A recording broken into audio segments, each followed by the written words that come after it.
Baik. Assalamualaikum warahmatullahi wabarakatuh. Alhamdulillah kawan-kawan. Kemarin kita sudah mendapatkan sebuah pencerahan yang biasa dari engineer kita, Prekayasa dari RPC Innovation, yaitu Bapak Nanda Budi Prayoga, yang juga sekaligus petani jeruk. Sukses. Lucu ya, anaknya IT, orang tuanya adalah petani jeruk sukses. Jadi ini adalah kebangkitan agroteknologi Indonesia.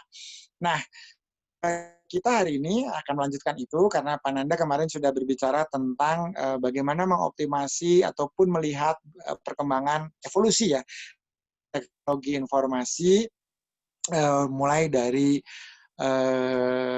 penemuan-penemuan awal di fase-fase awal, dan bahwa sebetulnya pada dasarnya itu tidak bisa lepas dari konteks untuk senantiasa melakukan adaptasi. Kan gitu ya, kemarin Pak Nanda tuh ceritanya tentang aksi begitu. Nah, kalau kita lihat, kita akan memiliki begitu banyak sebetulnya yang bisa menjadi milestone bagi kita untuk melakukan sebuah proses perubahan gitu ya, sehingga kita kalau bisa mempelajari apa yang Allah karuniakan kepada kita.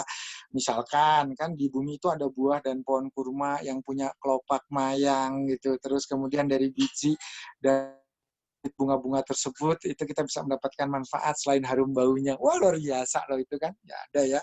Yang apa itu namanya fiha faqihat naflun zatul akmam. Terus disebutkan di situ di bawahnya tentu saja wal habuzul asfi wa raihan. Jadi artinya raihan itu aduh begitu mempesona, aromanya membuai kita sedemikian rupa, dan diingatkan juga oleh Allah fabi ayyi ala rabbikuma tukadziban. Maka orang yang senantiasa mengeluh dong gitu ya, bahwa kita itu kok dapat seolah-olah dapat wabah, dapat pandemi, nggak bisa ngapa-ngapain. Kata siapa? Sebetulnya banyak hikmah. Tadi saya baru rapat juga nih kecil-kecilan dengan Mas Fikri Wicaksono. Mungkin dengar di sini, nggak tahu nih ada apa tidak, tapi nanti biasa suka lihat di YouTube. Beliau punya usulan bagaimana kalau kita membangun sebuah platform belajar bersama, karena selama ini kan di pandemi kita sudah terbiasa dengan menggunakan Zoom, terbiasa menggunakan Google Meet, sudah terbiasa menggunakan yang namanya platform-platform digital untuk senantiasa berinteraksi, berkomunikasi, dan membangun konstruksi untuk menghasilkan sebuah solusi begitu. Nah, maka kalau lihat di sana saatnya kita mengoptimasi apa yang sudah kita miliki supaya kita bisa mensyukuri kondisi apapun yang tengah kita jalani dan kita alami. Saya mungkin juga tidak bisa terlampau lama pada hari ini karena nanti sudah ditunggu oleh Kepala BPPT dan juga perguruan tinggi swasta Indonesia untuk memberikan materi di sinergi perguruan tinggi swasta dalam menghadapi pandemi. Ini juga salah satu contoh bahwa kemarin kita sudah di perguruan tinggi negeri, sekarang kita di perguruan tinggi swasta. Kita menghimbau dan mengajak teman-teman yang berada di institusi akademi ini kan mendapatkan label senantiasa berada di Menara Gading, hanya melihat dari perspektifnya sendiri gitu, tanpa mempertimbangkan kebutuhan masyarakat, nggak yang didapatkan dari penelitian katanya tidak menjadi solusi bagi akar rumput. Nah, sekarang kita ajarkan dengan berbagai potensi yang sudah tentu saja para perguruan tinggi ini punya modal gitu ya, modal awal gitu, intelektual kapital ya, orang pintar-pintar sudah dikumpulin, itu senantiasa dipublikasi setiap tahun dan lain sebagainya. Nah, kok tayangannya hilang? Pak, tayangannya kok nggak ada? Nah, apa-apa dong. Nah, maka tadi supaya kita melanjutkan lagi di waktu yang singkat ini, kita sudah melihat bahwa manusia senantiasa beradaptasi. Pak Nanda kemarin sudah menyampaikan sampai di perkembangan teknologi informasi dan juga evolusi dari mesin komputasi yang 20 kali 20 meter dan ternyata hanya bisa menjalankan fungsi dari setara dengan Nokia jadul gitu ya, sampai sekarang kita ada DGX gitu ya, DGX1 super computing gitu yang sangat engine-nya sangat most powerful, sehingga bisa berbagai formulasi tingkat dewa bisa dikerjakan waktu singkat, tapi bisa tetap menghasilkan hasil yang akurat dan punya makna. Nah, saya ingin kita sekali, nah ini hobi saya ya, karena tadi kenapa saya kok ingin kembali hari Kamis ini tentang peradaban dunia humaniora, karena saya juga sekarang sering dapat WA gitu, tadi ada WA dari jamaah percikan iman anonim ya, tidak saya sebutkan nama, bertanya gitu tentang apakah betul ada interaksi antar makhluk gitu ya, ya dalam kata lain apakah orang tuh bisa kesurupan gitu. Ini kebetulan adik saya menunjukkan gejala seperti itu gitu ketika dibacakan doa-doa seperti orang kepanasan dan sebagainya. Apa sih penjelasannya? Dan kemudian ada seorang bidan gitu juga menanyakan ada pasien yang minta diaborsi karena khawatir anaknya terkena COVID. Lalu sebenarnya bukan persoalan COVID ataupun penyakit kongenital yang bisa menyertai gitu ketika ada seorang anak misalkan dilahirkan di tengah pandemi, bukan itu. Tapi pertanyaannya yang menggelitik saya dan membuat saya memberikan jawaban yang tepat adalah justru ditanya begini, kalau proses aborsi itu jadi dilaksanakan, apakah ruh yang terterminasi tidak jadi di dunia itu akan lahir akan masuk ke anak berikutnya.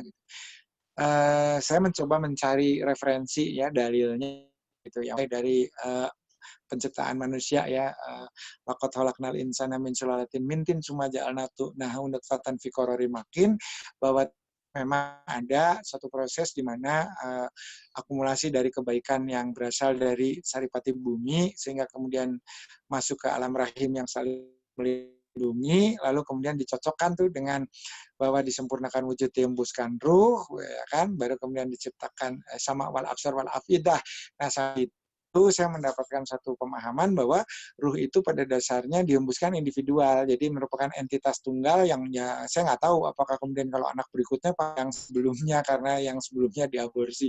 Ini tapi pertanyaannya kok ada aja gitu pertanyaan seperti itu ya, sehingga ini sebenarnya rasionalisasi. Kalau kemarin kita berbicara di bidang korupsi ada apa sih namanya Bang Hendra, triangle of fraud dari kebohongan gitu. Triangle of fraud itu kalau saya nggak salah yang pertama itu opportunity, kesempatan, yang kedua apa sih, tekanan ya, yang kedua itu ada pressure dari lingkungan, jadi opportunity tersedia, lalu kemudian dieksekusi karena ada tekanan, pressure dari lingkungan. Yang ketiga itu biasanya kemudian ketika orang terlanjur melaksanakan dan merasa bersalah, ada yang namanya rasionalisasi. Jadi ini kalau saya lihat, ini juga sebenarnya bagi rasionalisasi ketika proses aborsi dikerjakan, mudah-mudahan nanti anak saya kan akan terlahir kembali. Jadi ini untuk mengurangi rasa berdosa, mungkin gitu ya, harapannya nanti akan pada saat anak yang sama itu akan dilahirkan kembali setelah pandemi. Gitu kira-kira kalau yang saya tangkap ini adalah part of triple fraud gitu, di mana ada seolah-olah pembenaran gitu. Nah, maka ketika kita berbicara, ya sekarang kita berbicara dulu tentang manusia. Nah, next slide please. Yang mencatat udah Hendra sebenarnya harus presentasi beliau loh, bukan saya. Saya tuh jadi begini, ada sebuah pertanyaan yang menjadi misteri bagi kehidupan manusia, dari mana sebetulnya kita berasal? Ini pertanyaan Nabi Allah Ibrahim, ya min aina gitu ya. Dari manakah saya? Padahal Nabi Ibrahim itu ada di abad pertengahan dalam pengertian sebelum Masehi, di mana sampai hari ini beliau lahir di satu daerah yang dekat sekali atau memang berada satu wilayah dengan tumbuhnya peradaban. Jadi saya senang sekali apabila kita berbicara tentang daerah yang merupakan segitiga emas pada masanya, yaitu yang sering disebut dengan peradaban Babilonia. Sebagian orang lain, peneliti lain, menisbatkan bahwa peradaban 3.000 sampai 4.000, 5.000 tahun sebelum Masehi ini yang antara lain terkenal dengan tentunya gitu ya, terkenal dengan Menara Babelnya, ini disebut dengan peradaban Sumeria atau orang-orangnya disebut orang Sumer, di mana orang Sumer ini dan orang Fenisia melakukan banyak sekali terobosan, termasuk terobosan di dalam menemukan angka, abjad, dan juga bahasa. Jadi ini keren banget sebenarnya kelompok ini. Tapi terus saja inspirasi tidak datang hanya dari periodisasi tersebut. Saya kira juga sudah dari periode-periode sebelumnya gitu. Jadi saya kira kita tidak. Nah, itu mengatakan bahwa 5.000 sampai 0 sampai 10.000 tahun lalu ada sebuah peradaban hebat di era Holosen akhir itu orang Sumer. Tidak. Saya kira ini pada saat itu juga ada orang Fenisia yang lebih banyak beraktivitas di sepanjang pesisir sampai di Mediterania. Terus ada juga orang-orang yang masuk dalam peradaban Mohenjo-daro, yang ini ada di lembah Sungai Indus ya, which is itu adalah India. Makanya tadi ada lagu pengantarnya itu dari artis kita itu yang memainkan film Terry Mary Jengkol Putih, yaitu Mas Fikri Ati yang dari Beautiful Earth gitu. Nah, maka kita juga ya, apakah peradaban kita ini berkembang secara evolutif seperti digambarkan oleh Mas Nanda, di mana di beberapa titik terjadi revolusi. Nah, salah satu revolusi besar bagi peradaban hari ini, termasuk saat kita menghadapi pandemi dan kita bisa mereduksi, mengeliminasi dampak yang tidak seperti terjadi di peristiwa panis influenza pada tahun 1918 yang korbannya sampai 50 juta, kan karena kita punya teknologi informasi yang jauh lebih cepat untuk saling mengabari, untuk saling kolaborasi, membangun solusi gitu ya. Dan ini terus-menerus terjadi. Dan kalau menurut saya ini revolusi. Kenapa? Jadi saya kira Mas Anda kemarin udah bercerita penelitian di DARPA, bagaimana supaya dua sistem bisa saling berkomunikasi perlu format bahasa gitu ya, akhirnya ada protokol untuk berkomunikasi gitu ya, sehingga kita dan pada akhirnya lahirlah komunikasi yang bersifat global pada saat Tim Berners-Lee memperkenalkan protokol yang bersifat generik gitu ya. Ada HTTP gitu ya, ada yang namanya World Wide Web atau jejaring services jaring yang terkoneksi, yaitu karena punya protokol utama gitu ya. Jadi HTTP-nya sekarang sudah meningkat sampai ke HTTPS, dan nanti dengan sistem SAS pada web services, bahkan sekarang di tingkat aplikasi pun sudah ada bahasa-bahasa untuk berkolaborasi, misalkan ada RESTful Services API dan lain sebagainya. Itu kan cara untuk kita berkomunikasi. Nah, itu revolusi karena itu betul-betul mengubah cara pendidikan kita, mengubah cara kita berpikir, cara kita beraktivitas secara sosial, cara kita melakukan proses transaksi, kan berubah semua gitu ya. Dulu kita nggak mengenal banking, sekarang kita mengenal mobile banking, kita dulu tidak mengenal cara bayar secara online, di mana duitnya nggak pernah kelihatan, sehingga ini juga merubah yang namanya value of the digital ini itu berbeda dengan uang kartal dan uang giral yang kita pelajari semasa sekolah menengah. Bahkan mungkin nanti akan ada mata uang global yang sempat diinisiasi oleh cryptocurrency seperti Bitcoin, tapi mungkin belum berkembang karena sistem sosial masyarakatnya belum bisa menerima. Tapi ke depannya saya pikir akan ada value tunggal yang menjadi bukan lagi dibandingkan dengan kadar emas dan sebagainya, tapi pada utilitas. Kalau emas kan fix gitu ya, tidak fluktuatif dan dinamik gitu. Tetapi kalau berdasarkan kita bisa melakukan satu komparasi di mana tingkat kepentingan itu menentukan harga gitu, dan itu nanti akan menjadi standar global gitu. Dari suatu produk itu akan secara berkeadilan menjadi bagian dari cara mengukur nilai tukar. Itu peradaban yang akan terus tumbuh. Nah, kadang konspiratif kita tuh sering bertanya-tanya gitu. Jadi sebenarnya peradaban kita tuh murni inisiasi manusia atau ada campur tangan lain? Ya iya, adalah. Kita kan perlu struktur ya, ketika Tuhan memerintahkan kita membaca, lalu kemudian memberikan kemampuan logika bermatematika, di situ terjadi. Tapi ada yang lebih konspiratif. Jangan-jangan ada makhluk lain yang supra intelligence yang kemudian memberikan arahan di dalam bentuk-bentuk yang mewujud dalam bentuk-bentuk interaksi yang mengakselerasi kecerdasan manusia. Ya walau alam, saya juga tidak mengatakan itu tanpa bukti, karena mereka juga banyak mengajukan bukti-bukti antropologis, arkeologis, ya. Sehingga ada loncatan-loncatan juga peradaban gitu. Ada Maya Inca yang punya kemampuan konstruksi luar biasa, kemudian ada juga beberapa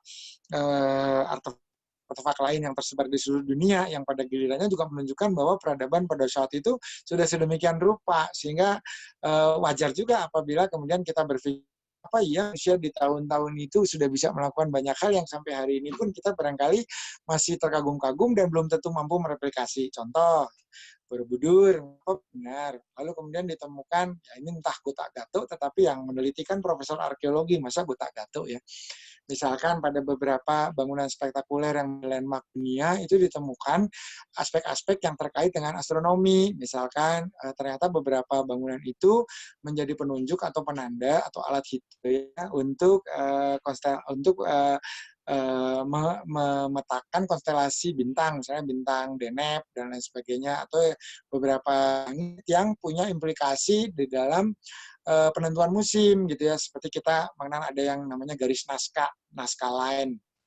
Itu kan gede banget gitu, meliputi suatu areal yang cukup luas, dan di situ ada berbagai hipotesa tentang potensinya sebagai pergerakan dari benda-benda langit. Next slide-nya please. Ini salah satu contoh ya yang ada di peradaan Inka Maya. Dan ini juga, dan coba diperhatikan, saya ingin kita melihat teman-teman, ini ada satu bentuk bangunan yang mungkin kalau di era prasejarah sering disebut sebagai representasi dari pundak berundak ke atas, semakin vertikal semakin kecil. Tetapi yang saya ingin, ya saya awam ya di dalam hal arkeologi, sama dengan teman-teman amatir lah, menyukai dan mengaksi keilmuan secara terbatas dari bahan bacaan atau referensi yang sifatnya semi populer. Tetapi bentukan arsitektural seperti ini juga terdapat di berbagai belahan. Jadi ini kan Mesoamerika gitu ya, yang didominasi oleh peradaban Maya dan Inka. Tetapi di berbagai belahan dunia lain, contoh Ratu Boko yang terdapat di Indonesia dan berkembang di abad ke-8 dan ke-9, itu ada, dan hari ini masih bisa dilihat dengan arsitektur nyaris sama. Jadi barangkali teman-teman yang pernah ekspedisi sana, Pak Galih, Pak Rekidar, itu saya dengan beberapa teman di RPC pernah melakukan ekspedisi, atau juga di Candi Petilasan Candi Kedulan dengan Ojan, kita menemukan beberapa struktur yang mungkin pada saat itu mekanisme komunikasi nggak seperti kita, kalau bisa WA-WAan dan saling sharing foto, mungkin saja Inka, Maya, orang Maya yang notabene sekarang secara geografis masuk ke wilayah Meksiko, batas administrasi wilayah negaranya, ya bisa saja berkirim ke tanah Jawa. Tetapi kan ini kita bicara tahun 700 loh, gitu, di mana metode komunikasi, ya walau saya nggak tahu cara berkomunikasi di saat itu, mungkin ada kanal komunikasi yang bisa real time seperti saat ini gitu ya, holografik bahkan. Tetapi intinya mirip banget, dan ini sebetulnya sama dengan berbagai kemiripan di berbagai budaya dan juga tingkat personal. Orang takut coro itu kayaknya lintas negara. Nah, sehingga kita berpikir adanya sebuah konsep memori primordial yang memang terikat terkait dengan genetika, di mana genetika tersebut menurut Jose Antonio, salah satu peneliti genetik, saat ini diketahui atau didefinisikan bukan sebagai penentu, melainkan ini juga salah satu tools yang ditentukan oleh kompleksitas sebuah sistem yang merupakan suprastrukturnya. Ini foto-foto ya, kita kasih lihat foto.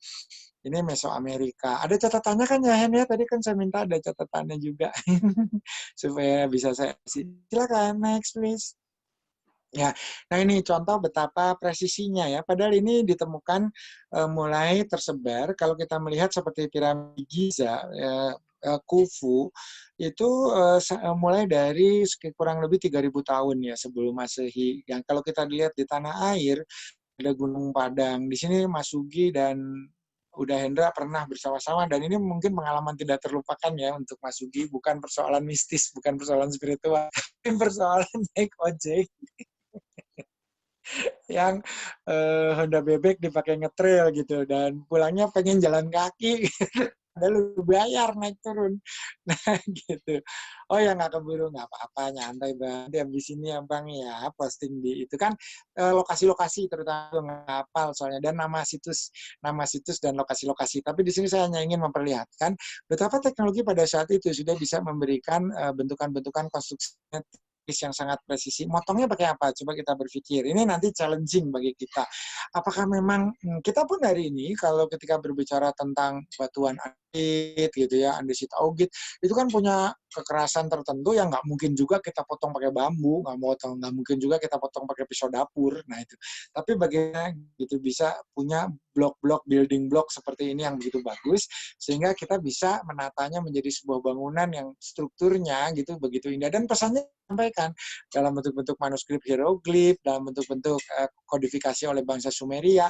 Dan ini ada dugaan-dugaan sehingga bahwa jangan-jangan atau alien ya gitu, karena ada beberapa gambar termasuk di Indonesia di Candi Penataran ada beberapa tampilan gitu yang menyerupai luar angkasa gitu ya. Dan kalau kita lihat juga di beberapa petilasan seperti atau artefak arkeologi seperti di Plaosa, itu juga ada beberapa spesies yang kemungkinan besar imajinatif atau mungkin memang bukan berasal dari bumi. Tapi kita harus mengimani dan meyakini eksoplanet itu ada, dan dengan yang namanya indikator-indikator biologis yang bisa menghasilkan suatu kondusif untuk menghadirkan kehidupan, ya walau alam bisawab gitu, karena kita juga dimintanya bukan untuk mensejahterakan bumi, melainkan wa ma arsalnaka rahmatan lil alamin. Kita juga harus mengenerate rahmat bukan dibatasi di bumi aja, melainkan ada ruang lingkup yang lebih luas. Apakah bukannya tidak mungkin ada makhluk-makhluk lain yang sekitar kita?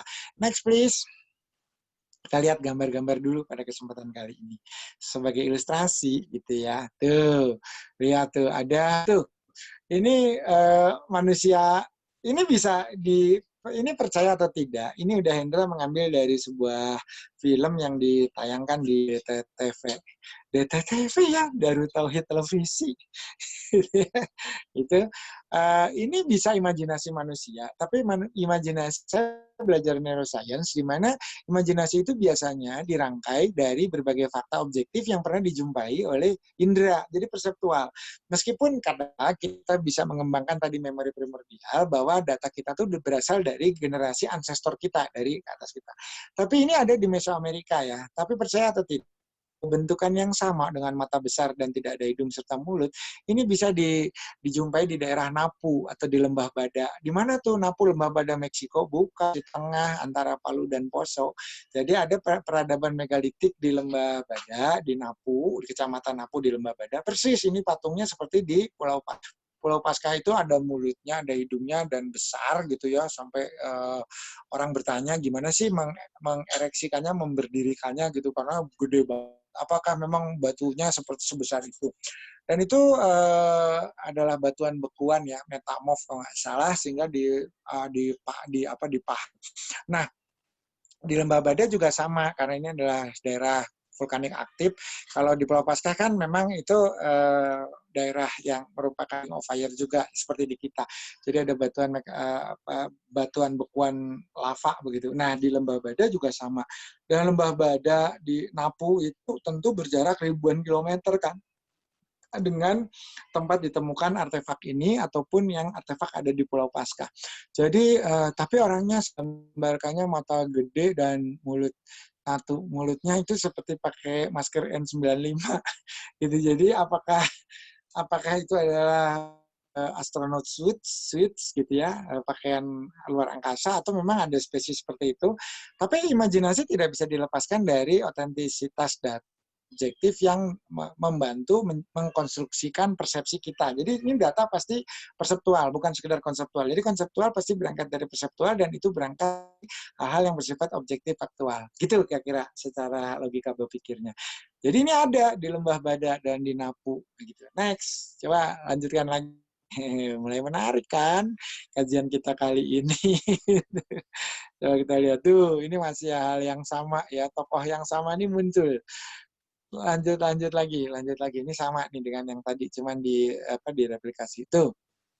Dan ini peradaban tertua kita yang berasal dari Yunani Purba itu senantiasa mereplikasikan model 3 dimensi, termasuk pada patung Venus gitu ya, patung Venus atau Athena, tokoh wanita, dan lekuk tubuhnya sudah digambarkan meskipun tidak sempurna kata kita, tapi mungkin saja seni pada saat itu jauh lebih sempurna dari yang kita duga. Kenapa? Kita pun sekarang punya banyak aliran impresionis, abstrak, dan kemudian juga kalau kita lihat lukisan kubisme yang sebagian memerlukan interpretasi bukan tanpa teknik. Artinya gini, emangnya Pak Jehan itu nggak bisa gambar mata apa sehingga setiap lukisannya itu matanya bolong hitam? Ternyata filosofis. Apakah Pak Afandi nggak bisa gambar yang indah, yang naturalis sesuai dengan apa yang dilihat? Ternyata Pak Afandi sebelum mengembangkan aliran Afandismenya itu yang bersifat abstraktif, dulunya adalah pelukis poster bioskop. Itu harus sangat realistik, natural. Kalau nggak mungkin kan bintang filmnya dibuat gambar penyot-penyot sana sini, harus persis dengan orangnya. Ini adalah teknik-teknik yang diperkenalkan oleh Da Vinci, menggunakan perspektif linier, menggunakan proses pigmentasi yang bisa menyerupai kulit manusia, perspektif ruangnya juga dihitung dengan baik, letak dan posisi geometrisnya dihitung secara koordinatif, lalu ekspresi emosi juga harus dipetakan sampai ke apa namanya, figur-figur paling mikro yang ada di wajah manusia. Jadi itu terobosan Da Vinci. Lalu apakah teman-teman yang kemudian secara abstrak itu berarti tidak bisa menggambar? Bisa, tapi ini adalah satu capaian. Sehingga kalau saya melihat patung Venus, patung Athena, jangan-jangan itu adalah ekspresi seni tingkat tinggi, di mana sebetulnya kalau bikin patung manusia sempurna atau memfigurisasi yang sebelum yang kita itu sudah mampu mereka lakukan juga. Next please. Kita lanjutkan. Oh, menarik ya. Data TV ini bagus loh ini. Nah, ini ya, jadi kemudian manusia juga mulai membangun nih, peradaban kita dibangun, dan mulai, nah ini kan kota terlarang ya, Forbidden City. Nah, ada satu fakta yang sangat bagus tentang Genghis Khan Wall. Jadi dulu diduga bahwa dibangunnya tembok besar Cina yang ribuan kilometer sampai ke Teluk Bohai, gitu ya, itu salah satunya adalah menghambat invasi dari utara. Nah, ini ada penelitian multi institusi yang kemudian memberikan satu gambaran baru, di daerah utara yang justru terletak di Mongol itu temboknya pendek, dan ini nggak mungkin kalau sekedar bisa menahan laju ekspansi tentara Genghis Khan yang sudah menaklukkan sepertiga dunia dengan tembok sependek itu.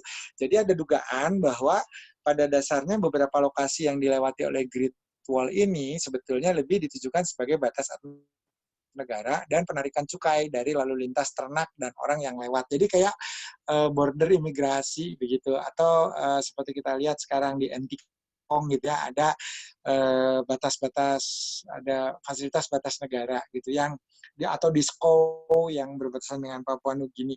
Jadi ada tapal batas negara di mana terjadi identifikasi orang keluar masuk, barang keluar masuk yang kemudian tentu saja harus menyesuaikan dengan regulasi tempatan atau sesuai dengan regulasi masing-masing negara. Nah, ini yang kemarin sebetulnya saya ceritakan, bagian tidak terpisahkan dari upaya manusia untuk mengurangi rasa khawatir bahwa kemampuannya mereduksi uncertainty itu bisa berkurang apabila ada ancaman. Makanya kan orang membangun benteng, mengekspansi wilayah, supaya tercukupi sandang, tercukupi pangan, bisa ada energi, dan itu semua tidak direbut oleh komunitas dan pihak lain, sehingga kemudian kita membangun barir. Barir itu bisa berupa benteng material atau fisik, bisa juga berupa benteng ideologis, sehingga semakin banyak orang yang sama ideologisnya dengan kita akan paham sejalan dan kemudian akan berkolaborasi, saling melindungi. Kan konsep penyebaran ideologi begitu, supaya semakin banyak orang yang punya core value atau nilai inti, sehingga bisa merapatkan barisan, mengkanalisasi sinergi, sehingga kita bisa mengamankan kelompok, kan pada dasarnya itu. Maka orang juga ada konflik atau battle of ideology pada dasarnya supaya orang kalau perlu homogen gitu, bahwa kita punya 6 miliar penduduk di dunia, pikirannya sama, maunya seperti itu, sehingga kita aman gitu, bahwa kalau kita sudah berada di dalam satu kelompok populasi dengan core value yang sama, akan ada konsep-konsep yang dikedepankan atau diekspresikan seperti konsep brotherhood misalnya di kelompok anggota organisasi kendaraan bermotor, di mana emotional bonding ini akan menjadi bagian dari kritik gitu. Jadi di mana kalau sudah konsepnya brotherhood, akan ada proses yang lebih erat daripada sekedar transaksional ekonomi yang sebetulnya banyak ditumbuh kembangkan sebagai bagian yang merupakan ekspresi autopoietik dari sebuah sistem. Nah, maka orang senantiasa melindungi, orang akan senantiasa memproteksi dirinya, dan ini akan melahirkan peradaban. Karena saya ingin bercerita sedikit. Da Vinci itu seorang yang jenius gitu, tetapi dan dia punya rasa estetika yang teramat kuat, sehingga dia selain melukis, dia juga kemudian menemukan teknik dan dia menemukan aspek estetis. Tetapi dia juga seorang manusia biasa yang ingin keberadaannya itu diapresiasi, karyanya diapresiasi, dirinya teraktualisasi, dan representasi seorang Leonardo ini kemudian punya influence lah gitu, punya dampak pengaruh pada lingkungan. Harapan Pak Leonardo sama dengan hampir semua insting dasar manusia gitu, ingin eksis supaya dia bisa survive. Rata-rata manusia eksis untuk survive. Kenapa? Ketika seseorang dikenal, maka dia akan punya rentang pengaruh, dan dari pengaruhnya itu dia bisa mendapatkan hal-hal yang diperlukan untuk kehidupan. Gitu. Jadi kenapa setiap orang punya kecenderungan ingin berlomba-lomba gitu, ingin menjadi pemimpin. Eksistensi. Saya punya niat yang baik gitu untuk mensejahterakan orang banyak. Boleh, tapi itu sebenarnya secondary layer. Niat utamanya adalah mempertahankan eksistensi diri itu, dan niat pertamanya adalah mempertahankan keberadaan dirinya gitu. Jadi ada akses terhadap berbagai fasilitas kesehatan yang akan lebih baik, akses terhadap makanan yang lebih baik, akses terhadap rezeki. Nah, rezeki ini menjadi kata kunci karena dua akses di atas dan banyak akses lainnya hanya bisa terjadi apabila ada proses transaksi. Kan mekanismenya seperti itu. Transaksional sebenarnya. Kita tuh transaksional yang kemudian hidup di dalam persepsi dan kemudian membangun berbagai konsepsi teori dan akhirnya membuat sebuah rencana aksi sesuai dengan valuasi dan validasi yang akan kita eksekusi sendiri. Itu kita manusia. Jadi manusia itu senantiasa cenderung membangun tatanan yang menguntungkan dirinya sendiri. Itu tidak bisa dipungkiri, itu kita. Yang nggak tahu, mungkin di RPC pun ada motif-motif itu. Ya, saya kira itu adalah hal yang wajar selama kita masih menjadi manusia. Dan kafah menjadi manusia artinya istiqomah menjalankan apa yang telah Allah karuniakan.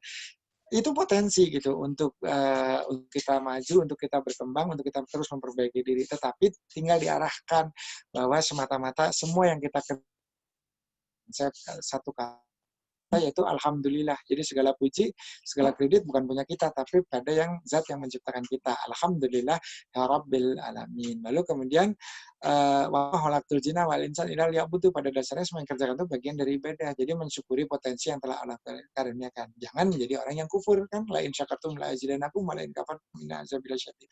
Nah, toolsnya adalah Iqra. Nah, Iqra itu bisa menghasilkan banyak hal, tetapi kemudian kita harus luruskan kembali, niatkan innama a'malu binniyat. Itu kira-kira kalau aspek spiritualnya. Next.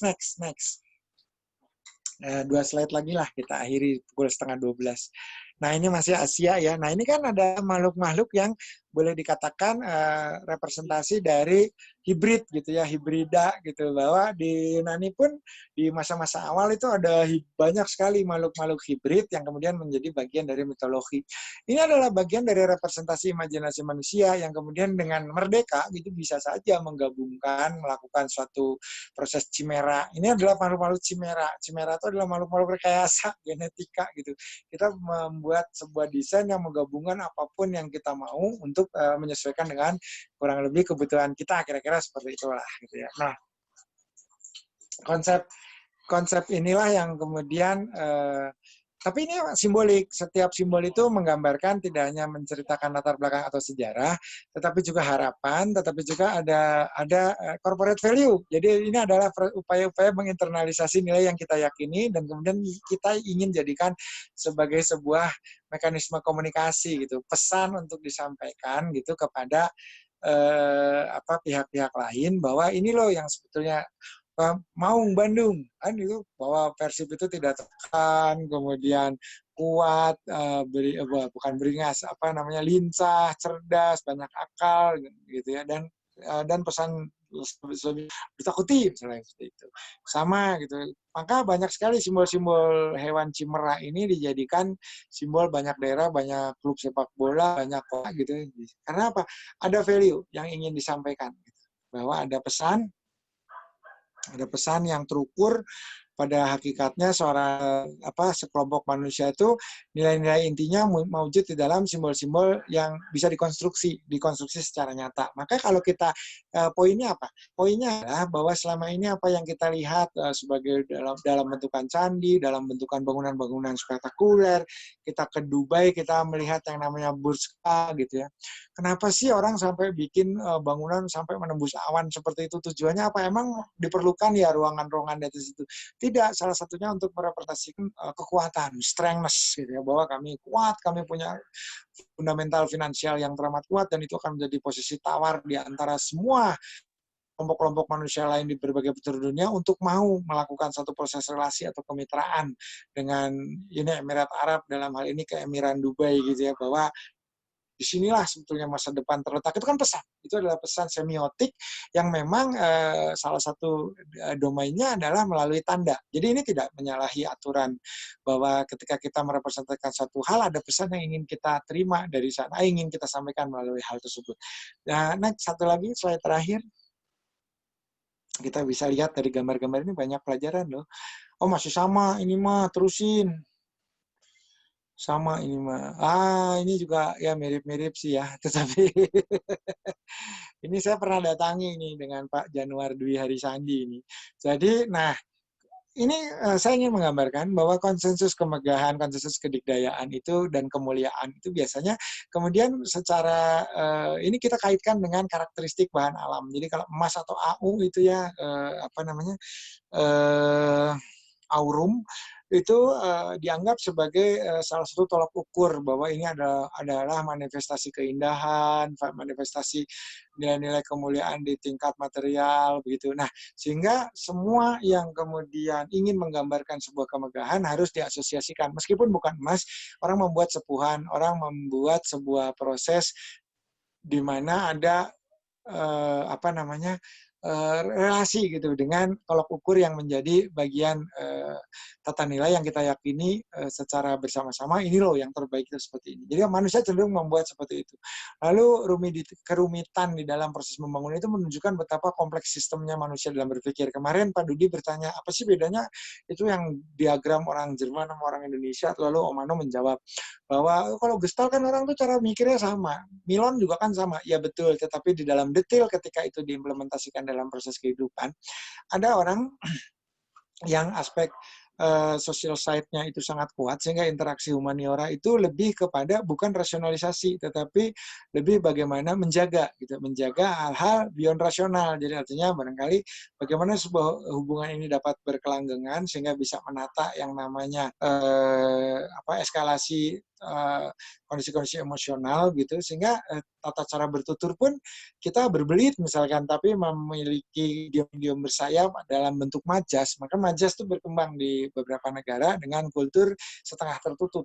Majas-majas itu untuk menyampirkan makna metafora menjadi satu alat komunikasi yang acap kali dikemukakan gitu supaya orang bisa mendapatkan sebuah gambaran tanpa tersinggung. Lo ngajarin gue emangnya bodoh. Kenapa kamu ngasih tahu hal seperti itu pada saya, itu kan tidak sesuai dengan apa yang selama ini saya yakini. Nah, maka ketika diberikan dalam bentuk majas, dalam bentuk-bentuk yang bersifat metafor, ini akan memoderasi pesan yang ingin disampaikan meskipun tujuan awalnya sama. Dan ini consume time.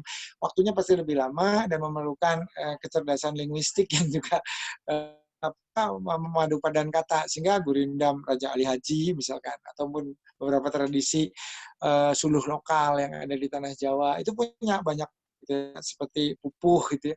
Itu kan punya banyak pesan yang terselubung di dalam untai makna yang secara estetika enak didengar tetapi membuat kita berkerut karena kita harus mencerna begitu. Nah, kompleksitas ini sebetulnya representasi dari itu. Ada orang yang kemudian bersifat algoritmik, mekanistik, deterministik. Jadi langsung aja plotnya apa yang mau dibicarakan apa, poinnya apa, outcome yang diharapkan seperti apa, langkah-langkah yang harus kita kerjakan apa. Tamat gitu.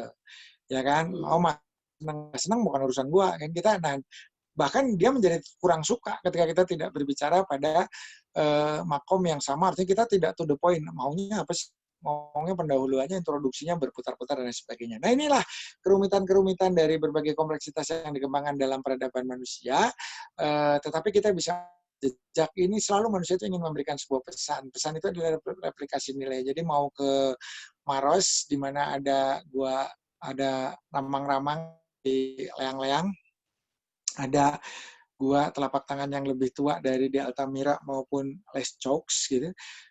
Intinya kan sama ya, orang memberi pesan, orang ingin memberi simbol bahwa ada hal yang harus dipelajari dari peradaban sebelumnya. Kenapa manusia ingin abadi dalam bentuk pesan begitu? Karena saya kira ini adalah bagian dari pewarisan tata nilai yang menjadi dorongan bawah sadar manusia. Jadi untuk kepentingan dirinya sendiri mungkin udah nggak ada, orangnya udah meninggal. Tapi dia ingin ada bahwa kita tetap punya preferensinya hanif, kebaikan, di mana generasi sesudah kita tetap kita harapkan akan menjadi jauh lebih baik dan bisa memetik pelajaran dari generasi. Saya kira itulah juga makna dari repositori peradaban, agar kita bisa menyebarluaskan keilmuan dan kebaikan, dan ini bisa implementasikan oleh banyak orang di sekitar kita. Saya kira itu yang bisa saya sampaikan pada hari ini. Terima kasih banyak atas segala kesempatan yang telah diberikan. Wabillahi taufiq walhidayah. Wassalamualaikum warahmatullahi wabarakatuh. Segera diproses untuk menjadi tersedia di kanal YouTube. Terima kasih atas segala perhatiannya. Assalamualaikum.